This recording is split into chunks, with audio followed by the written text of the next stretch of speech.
Halo semuanya, Assalamualaikum warahmatullahi wabarakatuh. Gimana kabarnya pada hari ini? Ibu sangat berharap kalau kalian dalam keadaan sehat walafiat, semangat terus untuk puasanya. Sebentar lagi kita akan menyambut hari kemenangan, yaitu hari Lebaran. Jadi semangat. Gimana nih? Lancar-lancar ke puasanya. Terus karena udah mau Lebaran, jangan lupa beli baju Lebaran. Tapi jangan sampai maksain ya, kalaupun misalnya uangnya belum ada buat beli baju Lebaran, nggak apa-apa, karena memang tidak diwajibkan loh beli baju Lebaran. Yang penting saat nanti sholat Id kalian dalam keadaan bersih, suci, wangi, dan rapi.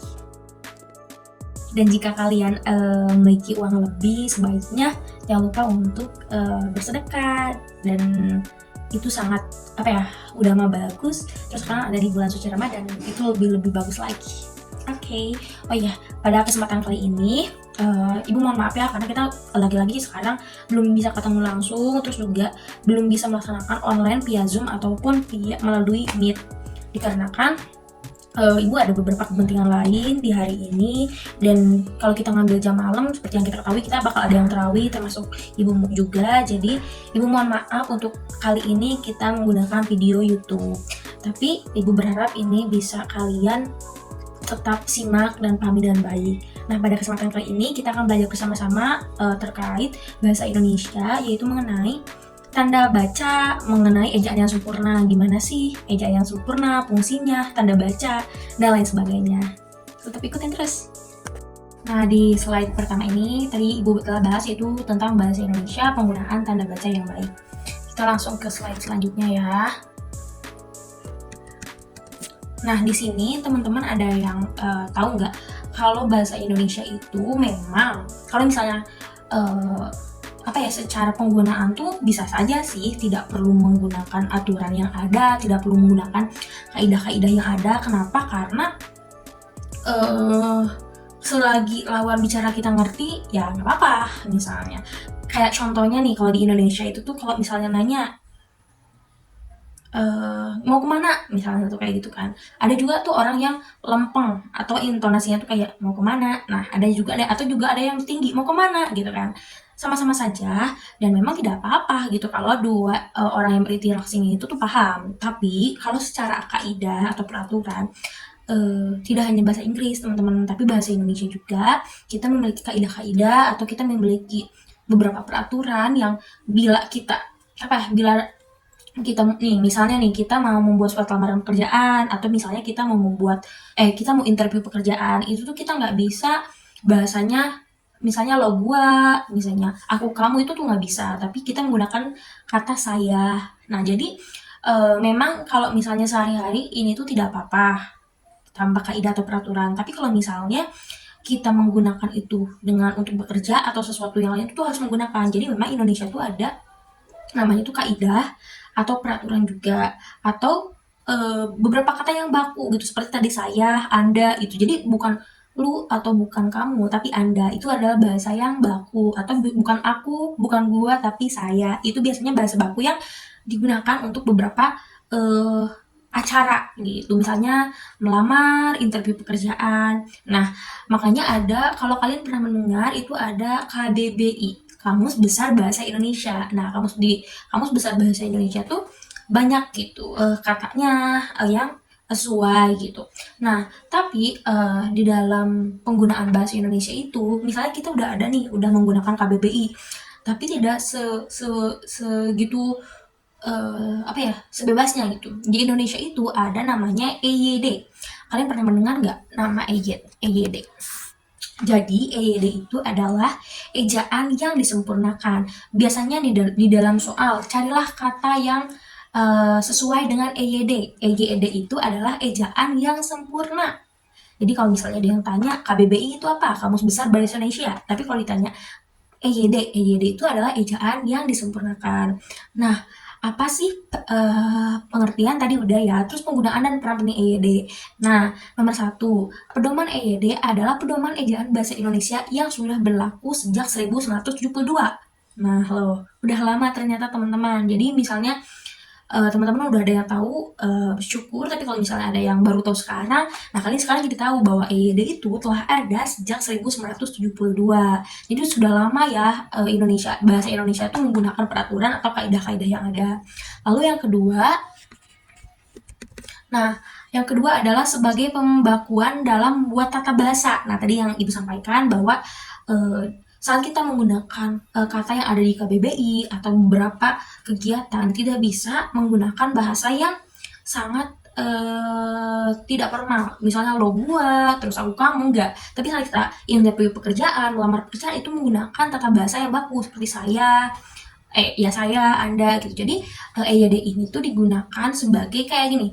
Jadi KBBI itu adalah dasar sumber belajarnya. Sumber belajarnya KBBI, Kamus Besar Bahasa Indonesia. Saat kita mau belajar bahasa formal, kita bisa menggunakan KBBI, Kamus Besar Bahasa Indonesia. Nah, caranya tuh gimana? Medianya atau perantaranya itu menggunakan EYD, atau ginilah sederhananya, kita mau beli bakso, sumbernya kita intinya kan mau beli bakso nih, alat atau media yang kita pakai karena jauh, misalnya kita menggunakan motor. Nah, si EYD ini tuh ditempatkannya tuh sebagai motor, sebagai alat atau medianya. Jadi saat kita mau bekerja nih, berarti kita harus menggunakan Kamus Besar Bahasa Indonesia. Dan berarti kayak harus baku gitu, formal. Nah, menggunakannya itu harus alatnya itu tuh harus ada EYD ini, ejaan yang disempurnakan. Tadi sebagai pembakuan dalam membuat tata bahasa agar semakin baku, membuat pemilihan kosakata dan istilah menjadi lebih baku sebagai penyaring unsur bahasa asing ke Indonesia sehingga dalam penulisannya tidak menghilangkan makna aslinya. Nah, jadi selain untuk mencari atau selain untuk pembakuan kata, tapi dengan EYD juga kita dapat menyaring unsur bahasa asing. Unsur bahasa asing atau misalnya apa ya, kalau bahasa-bahasa sekarang tuh banyak bahasa-bahasa zaman gaul gitu kan. Apa ya? Sebentar, Ibu lupa lagi, tapi kan sekarang tuh banyak ya bahasa gaul. Nah, dengan kita mengetahui EYD, itu tuh kita bisa membedakan mana bahasa gaul, mana bahasa Indonesia yang sesuai kaidah atau sesuai peraturan. Oke, nanti kita bisa cari bareng-bareng ya mengenai contoh bahasa gaulnya atau bahasa yang bukan EYD. Tapi misalnya nih di slide selanjutnya ini ada contoh ejaan yang disempurnakan. Nah, selain untuk menjadikan bahasa itu baku, tapi tadi apa sih singkatan dari EYD itu kan ejaan yang disempurnakan. Jadi itu tuh kan dari zaman dulu sampai sekarang tuh ada mengalami perubahan kata, misalnya Jayakarta kan sekarang ada diubah jadi Jakarta, atau di Yogyakarta. Nah, sekarang diubah menjadi Yogyakarta. Nah, ini salah satu contohnya, yaitu ada TJ. TJ itu diganti menjadi C. Jadi bukan jarak. Nah, kalau zaman dahulu karena belum mengetahui ejaan yang sempurna, karena baru ada di tahun 1000 berapa tadi kan pertama kita bahas, itu tuh kalau misalnya kita mau nulis cara itu jadi jarak. Jadi T sama J. Nah, karena sekarang mengalami terus perkembangan, itu tuh berubah. Jadi dikemas di KBBI, di EYD. Jadi TJ itu menjadi C. Jadi cara. Terus misalnya jarak. Nah, zaman dahulu jarak itu kalau misalnya kita mau ngomong atau misalnya kita mau nulis jarak tuh dejarak. Nah, tapi diganti jadi ada J-nya. Diganti menjadi J aja. Jadi jarak. Nah, terus kemudian ada ukur. Kalau dulu ukur itu tuh O sama E. Jadi oekur. Nah, kan dibacanya juga kurang enak ya. Nah, makanya adalah mengalami perkembangan setelah menemukan perbaruan, inovasi dan peraturan-peraturan yang ada. Jadi O sama E-nya diganti menjadi U, jadi ukur. Nah, terus sayang. Nah, dulu itu sama kayak sama kayak Jakarta. Jayakarta. Nah, kalau sekarang kan Jakarta. Nah, sayang juga dulunya kalau misalnya kita mau manggil sayang itu sajang. Jadi pakai J. Nah, sekarang mengalami perkembangan jadi pakai Y. Jadi sayang. Itu kan didengarnya tuh lebih enak juga ya, teman-teman. Kalau misalnya sajang kayak gimana gitu. Sedangkan kalau misalnya pakai Y, sayang itu enak didengar gitu. Terus kemudian ada syarat. Kalau dulu itu SC, jadi secara kan kurang tepat juga ya saat kita membacakannya. Nah, terus mengalami perkembangan menjadi syarat, terus ada yang terakhir ada akhir. Dulu itu tuh CH, nah sekarang menjadi KH. Dulu itu akhir. Nah sekarang tuh jadi akhir karena ada K-nya. Jadi emang EYD itu tuh bukan hanya bukan hanya menjadikan kata itu baku, tapi juga menyaring kata yang mungkin tadinya tidak sempurna tapi tidak menghilangkan unsur atau maknanya. Kayak tadi dari jejara jadi jarak, kan intinya tetap cara kan, dibacanya, tapi diubah hurufnya aja gitu. Lalu kita ke slide selanjutnya. Nah, di slide selanjutnya ini adalah tanda baca. Kenapa Ibu membahas ini? Karena Ibu kemarin bertanya ke rekan-rekan di kelas, katanya belum mempelajari tanda baca, terus ejaan yang disempurnakan, terus juga KBI, Kamus Besar Bahasa Indonesia. Nah, saat misalnya kita menulis sesuatu, itu harus selalu memperhatikan tanda baca, teman-teman. Bahkan tidak hanya menulis, tapi juga saat membicarakan. Nah, kalau yang membedakan adalah kalau menulis itu tuh kita tulis dan ada tulisannya bisa kita lihat. Tapi gimana sih gue menggunakan tanda baca kalau misalnya langsung ngomong, ya kan? Pasti kalian bertanya-tanya. Karena itu tuh ada bedanya juga teman-teman, harus diperhatikan ya. Apalagi misalnya kalian menggunakan ini saat buat kerja atau buat sesuatu yang formal. Misalnya kita mau bertanya, itu biasanya intonasinya itu tuh lebih tinggi atau lebih naik. Misalnya kayak gini, mau kemana? Nah, mau kemana? Gitu. Atau sudah makan atau belum? Nah, itu kan ada sudah makan atau belum. Jadi nggak plan, nggak lurus aja. Sudah makan atau belum? Nanti beda kan? Sudah makan atau belum sama sudah makan atau belum? Itu beda gitu. Terus misalnya ada tanda baca titik. Saya mau ke rumah hari ini. Udah cukup, saya mau ke rumah hari ini. Kan agak lempeng gitu ya, bukan yang saya mau ke rumah hari ini. Nah, kalau kita nadanya atau intonasinya naik, itu orang tuh bisa nyangka kita galak atau kita dari Batak. Biasanya Batak kan keras-keras, jadi kayak saya mau ke rumah hari ini gitu. Padahal kita cuma ngasih tahu kan, saya mau ke rumah hari ini. Karena kita intonasi bertanya, yaitu tadi tinggi, jadi kita seakan nyentak orang tersebut gitu, marah ke orang tersebut, padahal tidak gitu. Makanya penting sekali untuk memperhatikan intonasi atau nada gitu. Misalnya tadi mau titik, saya mau ke rumah sekarang, itu kan titik gitu kan. Tapi kalau mau nanya sudah makan atau belum, nah itu kan berbeda ya.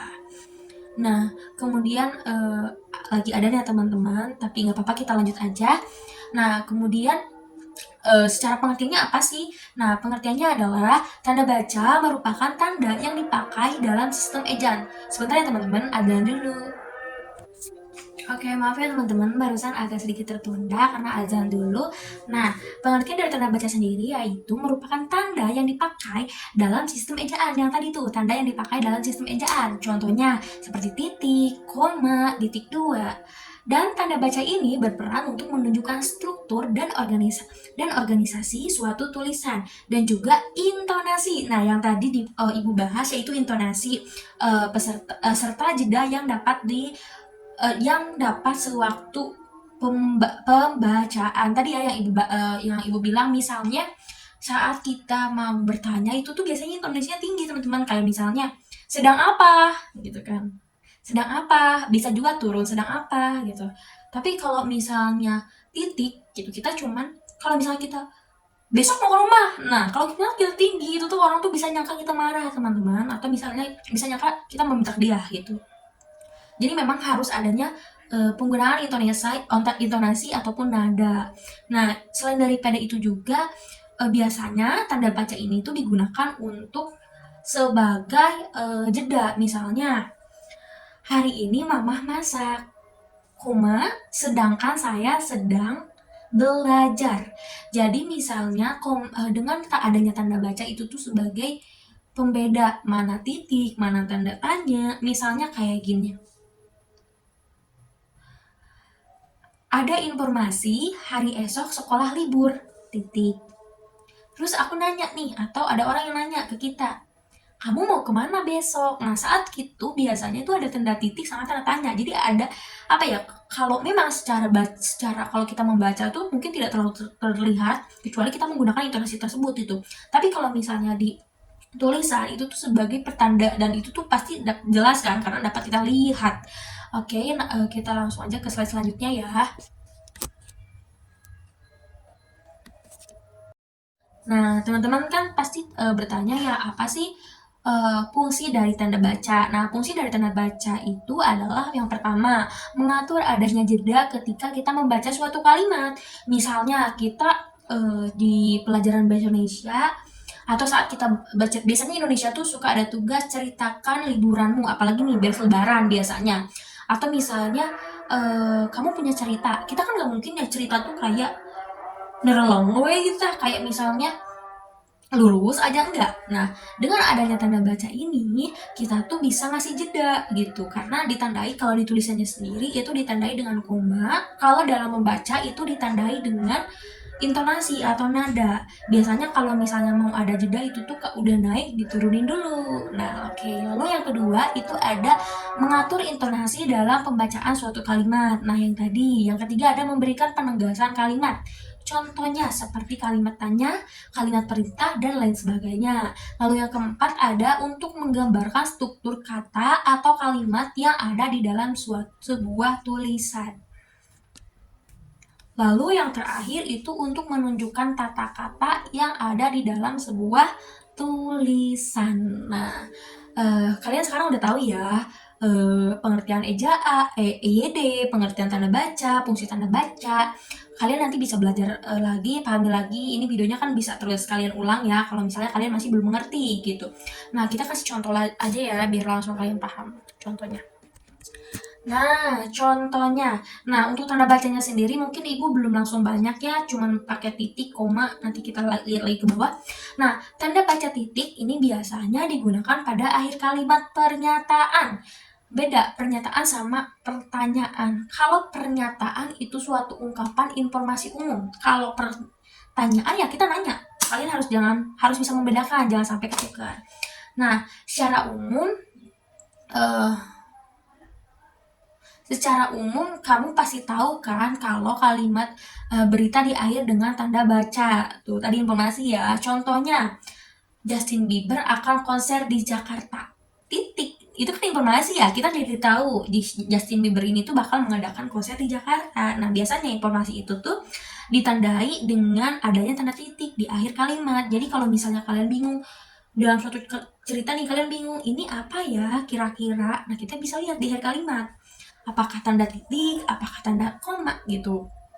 Tanda titik dipakai di belakang, biasanya juga tanda titik itu tuh dipakai di belakang angka atau huruf dalam suatu bagan.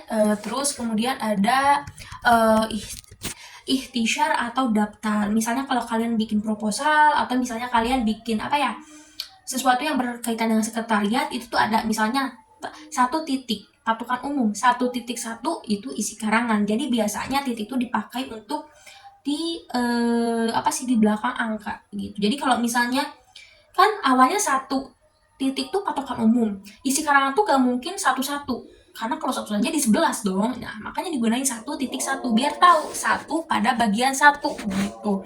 Lalu selanjutnya ini ada tanda koma. Tanda koma digunakan sebelum kata penghubung, teman-teman. Contohnya seperti tetapi, melainkan, dan sedangkan kalimat dan sedangkan koma dalam kalimat penyebut. Jadi biasanya tanda koma itu tuh digunakan sebelum kata penghubung. Misalnya Gilang dan Ono pergi ke sekolah gitu. Atau misalnya Gilang tidak pergi dengan Ono, koma, melainkan dengan Noti. Jadi biasanya di belakang melainkan itu ada koma. Misalnya, aku ingin membeli tiket konser BTS, koma, tetapi uangku belum cukup. Ada tandanya ya, tetapi uangku belum cukup. Dan sebelumnya itu ada koma. Jadi itu tuh bisa dibedakan banget ya teman-teman. Ini bukan milikku, melainkan milik kakakku gitu. Dan yang paling pentingnya lagi adalah tanda koma biasanya digunakan untuk memisahkan anak kalimat yang mendahului induk kalimat. Nah, induk ini loh. Induk kalimat itu, induk tuh ibu. Ibu tuh berarti awal. Jadi digunakan untuk memisahkan anak kalimat dengan induk. Misalnya, Kalau ada dia, aku tidak akan pergi. Kalau ada dia, aku tidak akan pergi. Jadi kita bisa membedakan nih mana induk kalimat dan anak kalimat itu dengan koma. Kemudian selanjutnya ada tanda seru. Nah, tanda seru ini biasanya digunakan untuk mengakhiri ungkapan atau pernyataan yang berupa seruan. Seruan ini tuh bukan seruan rame-rame ya teman-teman, tapi seruan ini tuh adalah perintah yang menggambarkan kesungguhan, ketidakpercayaan, emosi yang kuat. Nah, emosi di sini tuh bukan hanya marah, tapi memang bisa marah juga gitu. Karena kan emosional itu bukan cuma marah ya teman-teman, tapi emosional itu bisa bahagia, bisa sedih gitu. Misalnya, alangkah indahnya Pulau Bali. Alangkah indahnya Pulau Bali. Alangkah indahnya Pulau Bali. Itu kan misalnya kita nih di Bali gitu. Kita lagi lihat pemandangan, terus kita ngomong alangkah indahnya Pulau Bali. Nah, itu tuh menggambarkan emosional kita. Kita kagum akan Pulau Bali gitu. Atau misalnya contoh kedua, mari kita dukung gerakan bebas sampah di desa kita. Nah, itu tuh biasanya tadi ungkapan berupa perintah atau tutup pintunya. Nah, biasanya kalau tutup pintunya itu kan perintah. Agak sedikit naik tuh, tutup pintunya, tanda seru. Mari kita dukung gerakan bebas sampah di desa kita. Nah, itu biasanya tanda seru juga, teman-teman. Lalu selanjutnya, nah, datanglah ke sekolah tepat waktu. Itu juga perintah, biasanya di tanda seru nih. Nah, lalu selanjutnya ada penggunaan tanda tanya. Nah, penggunaan tanda tanya ini memiliki dua fungsi, teman-teman. Yang pertama, digunakan pada akhir kalimat. Misalnya, kapan kamu akan pulang ke Bali? Nah, kapan kamu akan pulang ke Bali? Gitu. Kapan kamu akan pulang ke Bali? Itu kan digunakan di akhir kalimat. Lalu selanjutnya ada, siapa yang duduk di sebelahmu? Kan kita mau tahu ya kan, di siapa yang duduk di sebelah kita gitu. Jadi, siapa yang duduk di sebelahmu? Nah, biasanya yang pertama tadi digunakan di akhir, kapan kamu akan pulang ke Bali? Atau siapa yang duduk di sebelahmu? Nah, selain daripada itu, tanda tanya juga biasanya digunakan di dalam tanda kurung untuk menyatakan bagian kalimat yang masih disangsikan atau kurang dapat membuktikan kebenarannya. Misalnya,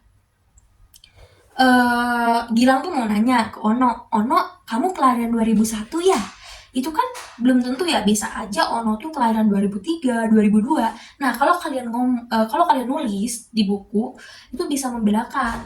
Kalau misalnya nanya sesuatu yang kita belum tahu kebenarannya, kayak tadi, Ono kamu lahir 2021 ya? Gitu kan.